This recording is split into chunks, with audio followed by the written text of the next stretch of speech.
I guess I can be happy for like all the things that I've accomplished, and I think Yeah, that like I've improved a lot as a person, as an artist, and as an artist, it is difficult to kind of like look at yourself in that light because it's a lot of like self doubt and it's a lot of like hating yourself yeah, sometimes. yeah.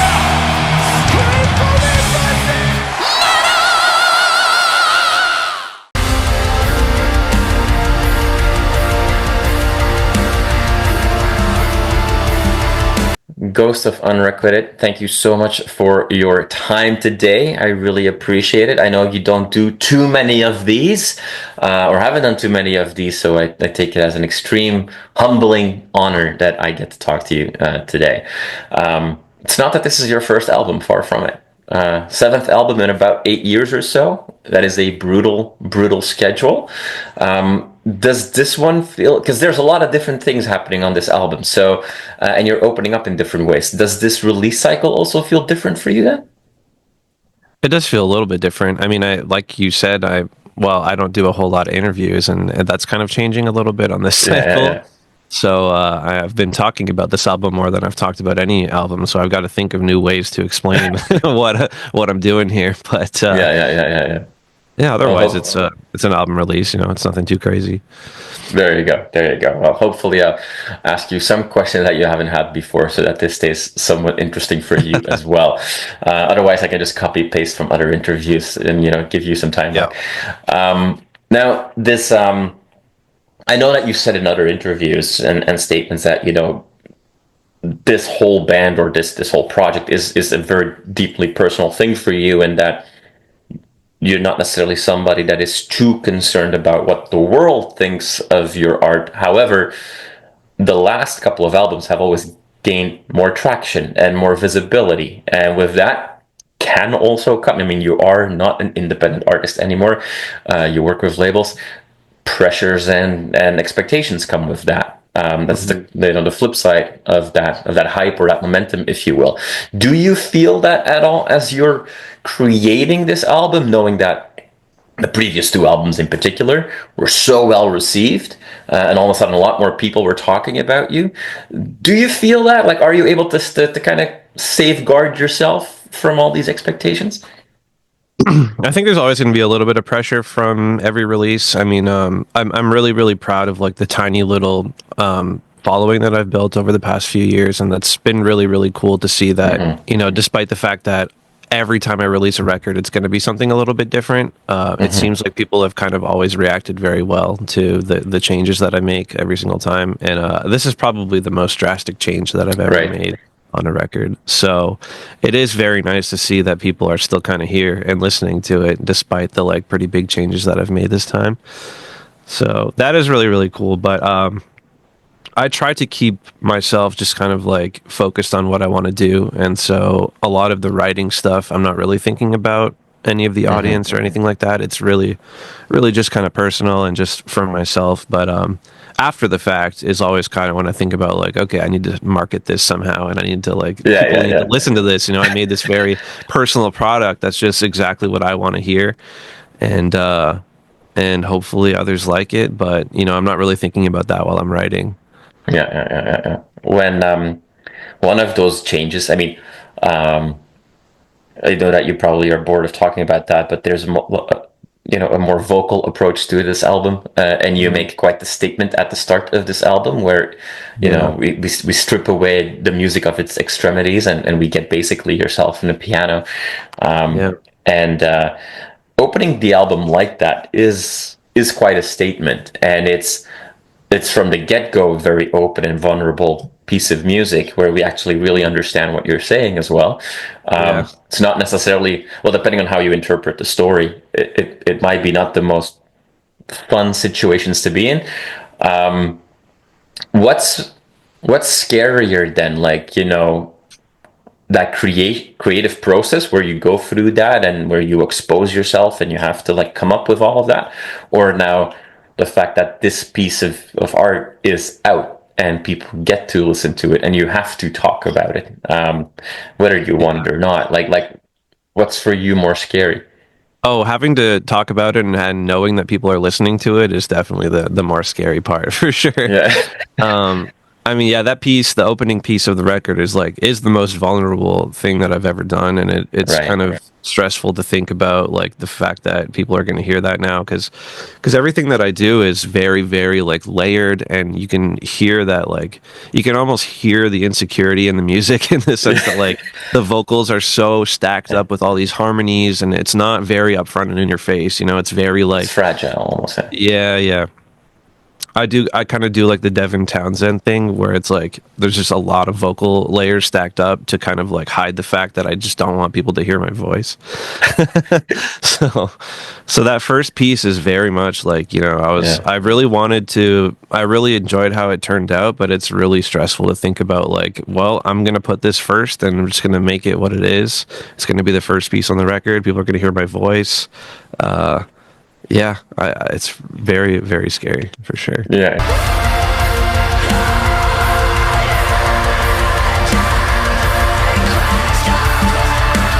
The stripped and orchestral way of starting this album, and obviously bookends beautifully with the closing of the album as well, which is one of the many highlights on this album. It gives this whole album, but obviously the start and the finish in particular, this like dreamlike feel. You know, you've called it soundtracky as well in other conversations.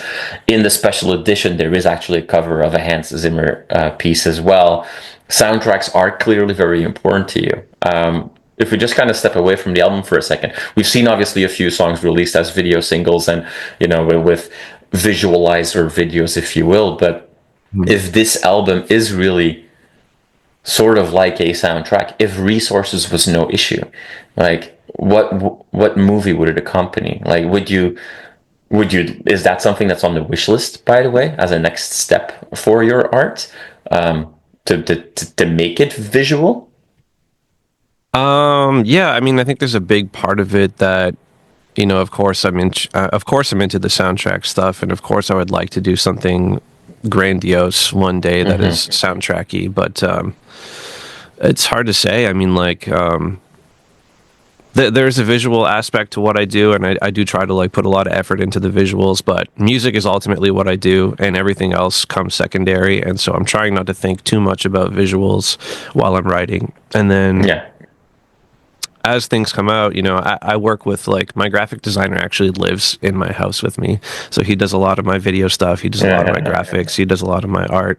So we work pretty closely on, you know, like what's going to be the visual for the record and what's going to, you know, stuff like that. I don't know. It's really hard to say. I mean, like, I love the idea of scoring things. I would love to do like a film score or a video game score or something like that at some point, but it's a pretty tough industry to break into. Sure. Yeah. So I don't think I don't really see myself doing anything like that closely in the future, but I do want to like put a lot of effort into visuals in the future, and you know think a lot more deeply about how the record is presented. But I think this is a kind of a step in that direction. Like we did really think about the visuals for this record and stuff, but you know I've never done like music videos. I've never done really stuff like that, so it's always very I don't know. I like to keep it kind of enigmatic and mysterious and stuff. So we'll see. Yeah.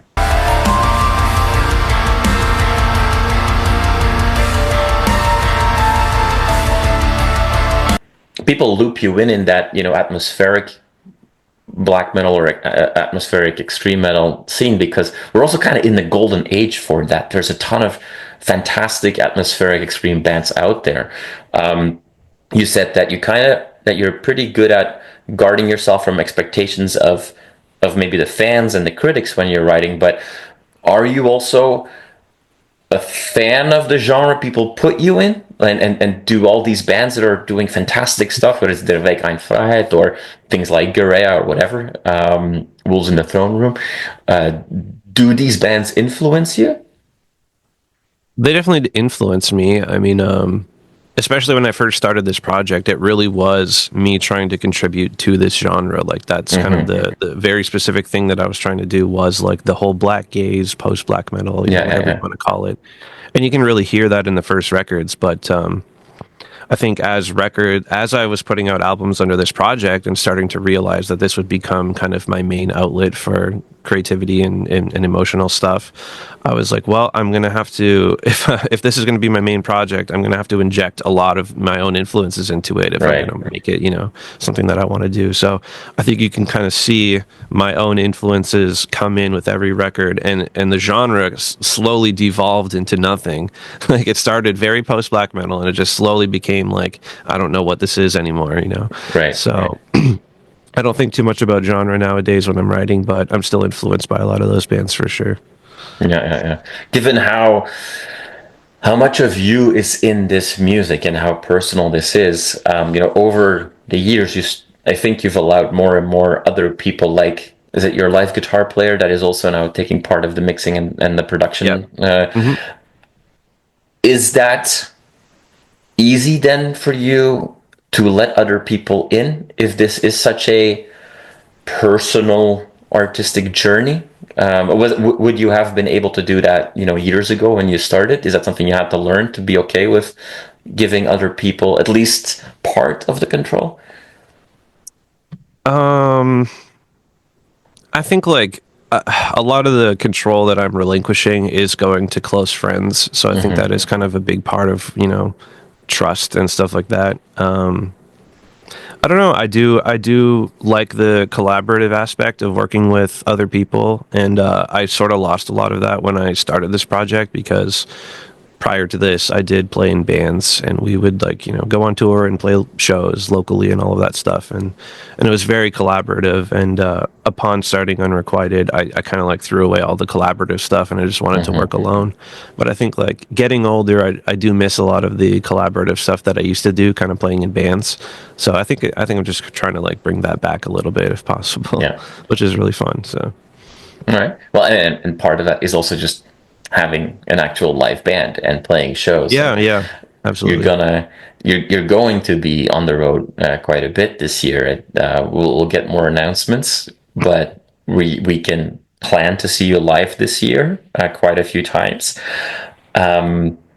Given that this is, admittedly your biggest musical evolutionary jump from album to album, what can we then expect from a new live show? You know, I I've got my favorite songs from you from past albums. Like Autumn and Everleaf's probably still until the new album is like probably my favorite song of your back catalog. That's But cool. is that something that if we look at what's coming ahead, should we expect the new live show to be really, really focused on A Pathway to the Moon? Or are we going to get a bit of an overview of what the band has done over the years? It's really difficult to select songs for a live show with like the vast discography that I have. And And every song being 15 minutes long. Okay. yes, yeah, yeah, no, it's true. It's really tough. And like we're still gonna do kind of supporting shows. Like a lot of the Yeah, tours that we're gonna be doing is like hopping onto bigger artist tours because we're not for really in a sure. position to be headlining yet. So because we're still a really, really, really new band when it comes to playing shows. So we are playing doing a few tours this year. They're all kind of like hopping onto bigger headliners, so our set is very small, like 30 minutes roughly, and it's tough. It's really tough to Yeah. try and pick songs that we're going to be playing. So I think what I'm planning to do is kind of a little bit of like a half and half kind of thing. Like we will be playing like half the set will be the new songs from the new record, and half of it will be kind of like Yeah. the classics, if you will.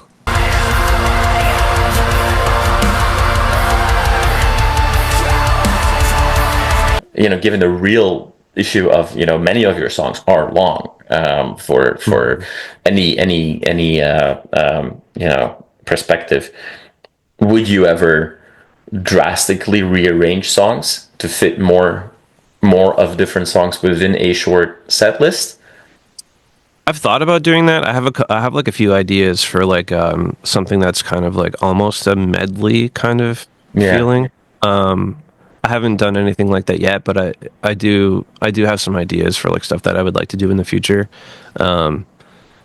Especially with like if I release another record in the next year and a half or something, it's going to be really hard to it's going to be really hard to pick a live set with Yeah. old songs, new songs. I mean, even with this the set list that I have planned for the next tour, it's only 4 songs. Right.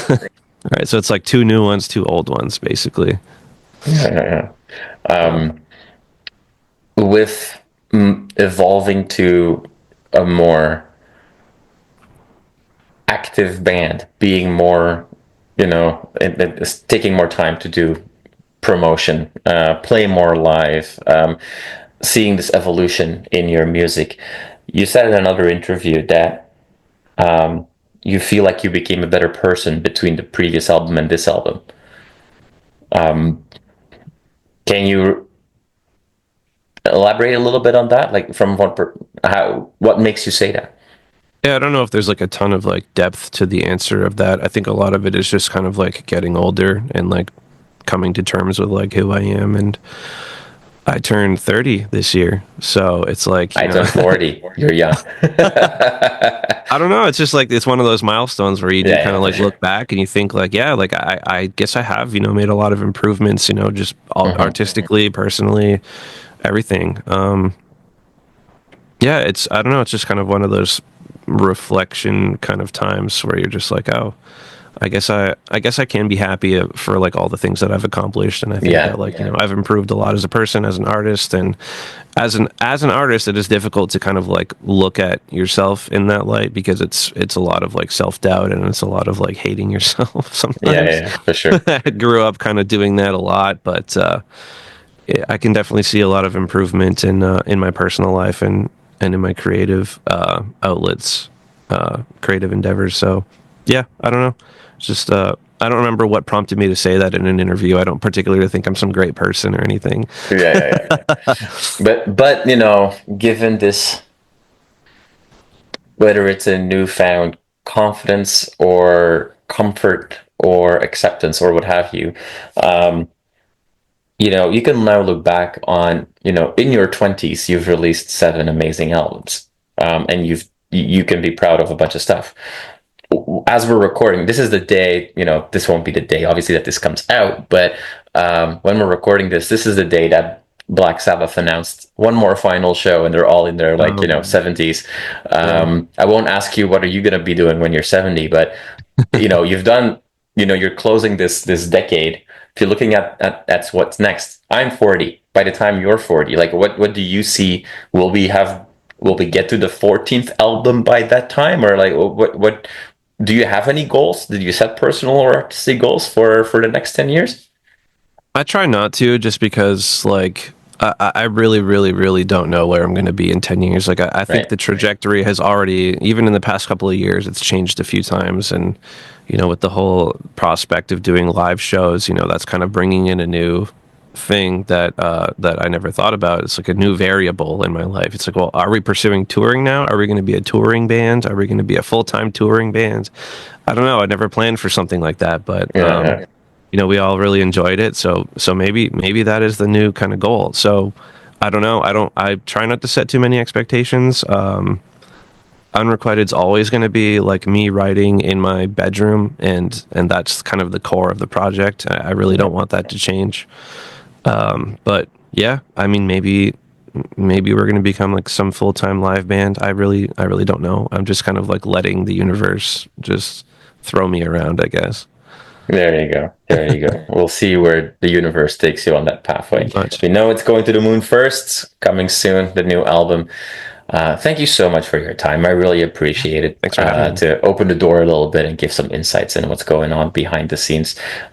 Excited for everybody to listen to the full album because there's so much more coming than the songs that have been released so far on this album. So there's a lot of interesting twists and turns there. So that's really exciting. I hope to see you live several times in 2025.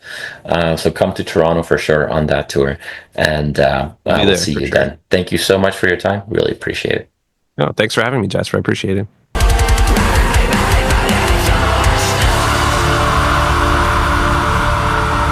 You are awesome for watching this video. Click right here to see more content like it and subscribe to the channel.